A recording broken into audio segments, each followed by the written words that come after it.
PM पोषण योजना के तहत सरकारी स्कूल में विद्यार्थियों को परोसे जाने वाले मिड डे मील में किसी भी प्रकार के जाति धर्म आधारित भेदभाव पर शिक्षा विभाग ने सख्त रुख अपनाया है। निदेशक स्कूल शिक्षा विभाग आशीष कोहली ने सभी जिला उप निदेशकों को निर्देश दिए कि किसी भी विद्यालय में बच्चों के साथ भेदभाव या अलग अलग बैठाकर भोजन कराने की शिकायत नहीं आनी चाहिए।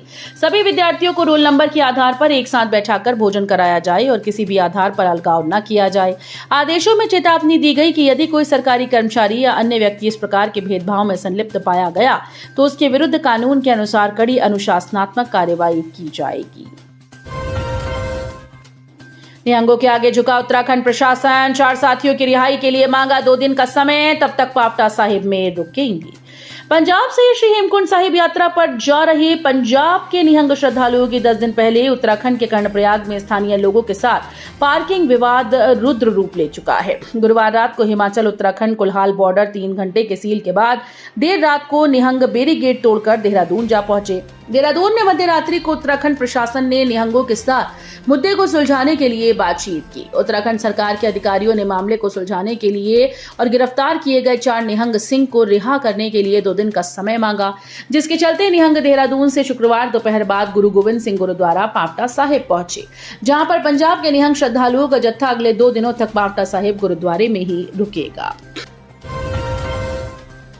हिमाचल में नहीं चलेंगी इलेक्ट्रिक बसेज, एचआरटीसी ने डिलीवरी लेने से किया इनकार, क्या है वजह? हिमाचल प्रदेश पथ परिवहन निगम के बेड़े में शामिल होने वाली बसेस के लिए इंतजार बढ़ता जा रहा है। एचआरटीसी द्वारा दोबारा करवाए गए ट्रायल में बस एक रूट पर फेल हो गई। इनमें कोई तकनीकी खामी नहीं आई, लेकिन 180 किलोमीटर की तय माइलेज ये नहीं दे पाई। 15 रूटों पर दोबारा ट्रायल करवाया गया था, 14 रूटों पर ट्रायल सफल हो गया है, केवल एक रूट पर ही माइलेज कम आई। एचआरटीसी प्रबंधन ने बसेस की डिलीवरी लेने से इनकार कर दिया। निगम ने तर्क दिया कि टेंडर की शर्तों के अनुसार जब तक बस तैयार नहीं होगी तब तक डिलीवरी नहीं ली जाएगी। हिमकोफेड के नामित निदेशक केशव नायक ने दिया इस्तीफा, जानिए क्या है वजह। हिमाचल प्रदेश राज्य सहकारी विकास महासंघ लिमिटेड के नामित निदेशक केशव नायक ने अपने पद से इस्तीफा दे दिया है। उन्होंने मुख्यमंत्री को भेजे पत्र में तत्काल प्रभाव से उनका त्यागपत्र सौंपने का आग्रह किया।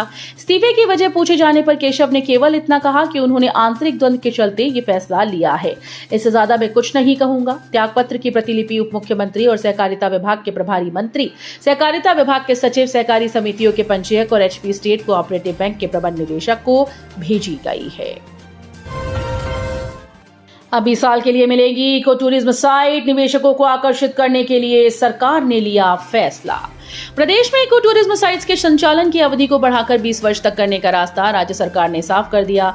इको टूरिज्म पॉलिसी में संशोधन करते हुए राज्य सरकार ने संचालन की अवधि को 15 वर्ष कर दिया है, जबकि बेहतरीन परफॉर्मेंस और तय नियमों की पालना करने पर संचालक को 5 वर्ष का अतिरिक्त विस्तार देने की व्यवस्था की गई। जानकारी के अनुसार वन विभाग के तहत इको टूरिज्म साइट्स का संचालन पूर्व में 10 वर्षों के लिए दिया जाता था, जिसमें 5 वर्ष के विस्तार की व्यवस्था रखी गई थी। बीबीजी राम जी के नाम पर झूठ बोल रही राज्य सरकार। पूर्व मुख्यमंत्री और नेता प्रतिपक्ष जयराम ठाकुर ने कहा कि हिमाचल सरकार विकसित भारत रोजगार और आजीविका मिशन ग्रामीण को लेकर लगातार झूठ बोल रही है। सरकार के इस कदम से सिर्फ प्रदेश का नुकसान होगा। समय के साथ योजनाओं का बेहतर होना और उनके लक्ष्य और अधिक दूरगामी होना अच्छी बात है, लेकिन बीबीजी राम जी में सरकार की जवाबदेही, रोजगार की पारदर्शिता, रोजगार के अधिकार, काम के भुगतान और रोजगार के दिनों में बढ़ोतरी के प्रावधान है। भ्रष्टाचार के चोर दरवाजे खत्म हो रहे हैं। इसी बात से कांग्रेस सरकार परेशान है। हिमाचल में सरकारी आवास आवंटन लॉटरी जैसा, हाईकोर्ट ने मौजूदा प्रक्रिया पर जताई गहरी नाराजगी। हिमाचल प्रदेश हाईकोर्ट ने सरकारी आवासीय आवास आवंटित करने की मौजूदा प्रक्रिया पर गहरी नाराजगी जताई और इस प्रणाली को अपारदर्शी और लॉटरी जैसा बताया।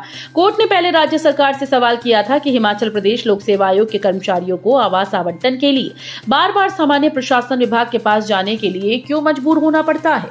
जीईडी विभाग के पास मौजूद इस एकाधिकार और घर व सरकारी आवास आवंटन की पारदर्शी प्रणाली के कारण ऐसी स्थिति पैदा हुई कि किसी अधिकारी या अधिकारियों को सरकारी घर का आवंटन लॉटरी से कम नहीं माना जाता है। तो ये थी आज की फटाफट खबरें। हम मिलेंगे अगले बुलेटिन में, तब तक के लिए धन्यवाद। जय हिंद।